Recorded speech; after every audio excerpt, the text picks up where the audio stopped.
Saat Haris pulang ke rumah, ia sudah tidak mendapati keberadaan istrinya di sana. Andrea beralasan dia memiliki urusan mendadak yang berhubungan dengan bisnisnya, sehingga dia harus segera terbang ke Jakarta.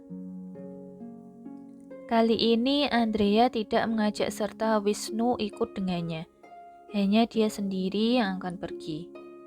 Dia mempercayakan Leo dan Greenhouse pada bodyguardnya itu selama perjalanan bisnisnya tersebut. Andrea juga sudah meminta izin pada kakek Harsa, karena ia bilang ini adalah urusan yang penting dan mendadak. Maka sesepuh tersebut tidak segan-segan meminjamkan pesawat pribadi untuk Andrea. Dari Bandara Jakarta, Andrea menyetir sendiri mobil barunya. Warna putih langsung menuju ke Banten. Saat ia tiba di sana sudah jam 5 sore. Ia sudah sangat lelah dan tangannya pegal. Ia bergegas menuju ke kamar pribadi yang ada di resortnya, lalu secepatnya membersihkan diri. Satu hal unik yang sering dilakukannya ketika ia tengah bersedih atau hatinya tidak tenang adalah berendam di batap. Andrea menyandarkan kepalanya di bantal batap sembari meneguk jus jeruk yang ada di tangannya. Sebenarnya ini bukan urusan yang terlalu penting, tapi bisa menjadi alasan baginya menghindar dari Haris. Ia sudah terlampau jengkel dan cemburu melihat kelakuan suami serta kekasih gelapnya. Dia berpikir dia perlu merefresh pikirannya sejenak. Pak Galih, salah satu arsitek sekaligus kontraktor yang dipercaya oleh Andrea untuk menangani resortnya, ingin menunjukkan beberapa desain untuk menyambut hari ibu yang akan jatuh minggu ini. Bertepatan dengan hari itu, secara kebetulan, pemerintah kota juga akan mengadakan acara festival dan pameran bunga. Seluruh pemilik perkebunan bunga di kota itu akan berkumpul mengadakan meeting untuk membahas hal tersebut, termasuk Andrea yang juga memang memiliki perkebunan bunga.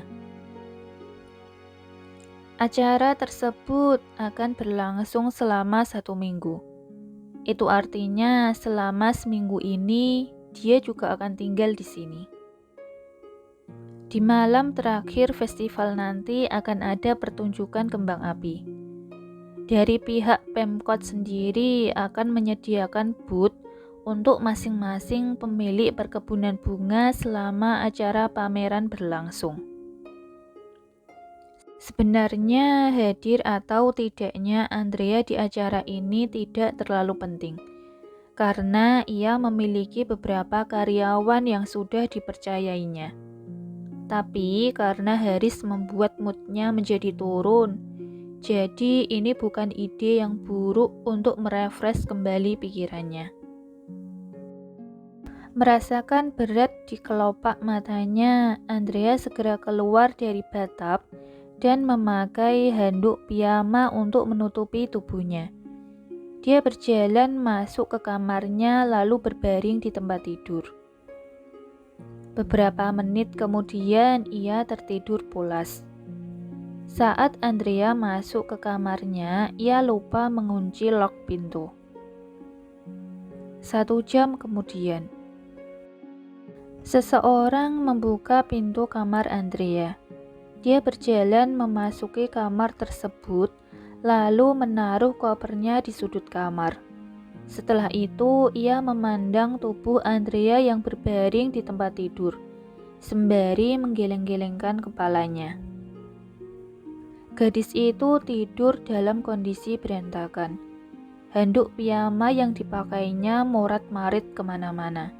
Sementara kedua tangannya terlentang menguasai tempat tidur itu. Melihat paha mulus istrinya membuat hasrat Haris kembali menggelora. Dia mencoba menahan perasaannya tersebut. Pelan-pelan ia mendekati istrinya, lalu membenarkan handuk piyamanya. Setelah itu baru membangunkannya. "Andrea, bangun." Ketika mendengar suara seorang laki-laki, Andrea segera membuka matanya. Ia berkedip beberapa kali, lalu mengusap-ngusap matanya dengan telapak tangannya. "Apa aku sedang bermimpi?" Andrea bergumam sendiri seraya menepuk-nepuk pipinya pelan. "Tidak, kamu tidak sedang bermimpi," Haris berkata sembari menyilangkan kedua tangannya di dadanya. Sedari bangun, Andrea memang tidak menyadari kehadiran suaminya yang berdiri di samping tempat tidur. Gadis itu terhentak. Haris, dia tersenyum simpul melihat tingkah lucu istrinya tersebut. Ia duduk di pinggir tempat tidur di samping Andrea. Andrea menoleh menatap wajah suaminya, lalu mencubit lembut kedua pipinya. "Lembut, beneran ini bukan mimpi. Ini benar-benar Haris. Apa yang dia lakukan di sini?" batin Andrea. "Ngapa kamu menghindar dariku?" tanya Haris to the point. Siapa yang menghindar darimu?" Andrea mengalihkan pandangan bola matanya. Ia tidak berani menatap lurus mata Haris. Di dalam hatinya ia sangat nervous. "Lalu apa yang kamu lakukan di sini? Aku kan baru saja balik kemarin." Memangnya kakek tidak memberitahumu kalau aku punya urusan mendadak? Kamu meninggalkan suamimu sendiri untuk urusan yang tidak penting seperti ini. Oh, aku hanya ingin memastikan semuanya berjalan dengan lancar. Karena ini kan pertama kalinya kami ikut pameran. Andrea mencoba mencari alasan serasional mungkin. Apakah menurutmu alasanmu itu masuk akal? Bukan karena kamu marah padaku. Haris mendekatkan wajahnya di depan Andrea. Andrea tidak bisa berkata apa-apa. Dia menaikkan alisnya sedikit saat menyadari wajah suaminya yang sangat dekat. Jarak hidung mereka mungkin tidak ada 1 inci. Dia bahkan bisa mendengar suara nafasnya serta mencium parfum tubuhnya. "Apa yang kamu inginkan dariku?" Andrea menatap Haris tepat di bola matanya. "Aku ingin memakanmu. Apa kamu tidak menyadarinya?" Pun Haris menatap dalam-dalam mata Andrea. Andrea wajahnya mulai memerah ketika mendengar jawaban Haris. Tapi dia harus menahan perasaannya. Akhirnya ia bertanya kembali. "Maksudmu aku atau dia? Atau kamu sudah puas hanya setengah jalan?" "Tidak masalah walaupun hanya setengah jalan. Yang penting kamu di sisiku. Itu sudah cukup bagiku." "Jangan bermimpi terlalu tinggi, Haris. Aku tidak akan berada di sisimu terus loh. Waktuku hanya tinggal beberapa bulan. Bila saatnya tiba, aku juga akan pergi."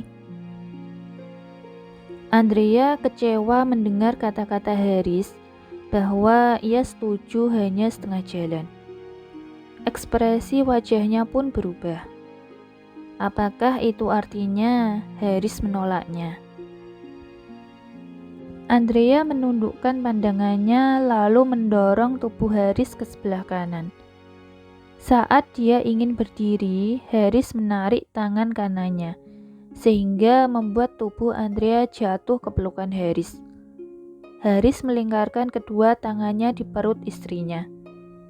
Mencoba keluar dari dekapan laki-laki itu, Andrea berkata dengan wajah cemberut, "Lepaskan aku." "Tidak, katakan padaku dulu, mengapa kamu marah?" Haris berkata dengan tenangnya, "Apa kamu sungguh tidak tahu mengapa aku marah?" Dia kembali bertanya, "Tidak, ayolah, apa sih yang membuatmu marah?" Andrea memukul dada Haris dengan telapak tangannya beberapa kali. Setelah dirasa puas, ia kemudian berbaring di atas tubuh suaminya itu. Dia meletakkan kepalanya di dadanya dan bisa mendengar dengan jelas suara detak jantungnya. "Aku cemburu. Aku tidak suka melihatmu dengannya. Aku tahu posisiku hanya sebagai orang ketiga. Tapi aku kan istrimu yang sah sekarang. Aku tidak suka bila suamiku dekat-dekat dengan perempuan lain." Haris mengusap rambut istrinya dengan satu tangannya, sementara tangannya yang lain masih memeluk tubuhnya. Mereka terdiam dalam posisi seperti itu lumayan lama sebelum akhirnya terdengar suara kruk, kruk dari perut Andrea. "Aku lapar. Kamu lapar tidak?" Andrea bangkit kembali dan duduk di pinggir tempat tidur. Aku juga,"